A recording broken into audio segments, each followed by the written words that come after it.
walang sawa, sa kanyang mga salita, gabay, at liwanag ay taglay. Sa bawat hakbang, kanyang kamay ang gumagabay. Unang pag-ibig na hindi nauubos, ni kailanman ay hindi kanya iiwan. Sa kalungkutan man at kasiyahan, siya ay laging andyan. Mahal niya tayo kahit minsan sa kalungkutan lang natin siya maalala. Di pag tayo'y may problema, minsan sa kanya pa natin isisi. Ngunit nagkakamali ka, sa kanya ka dapat unang lumapit.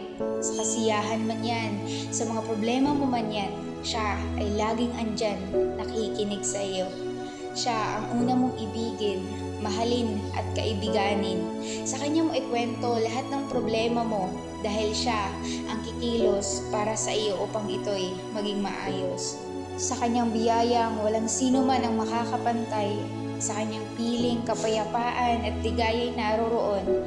Sa bawat tibok ng puso, ang kanyang pagmamahal ang tugon. Kaya ang tunay na pag-ibig sa Panginoon mo lang matatagpuan.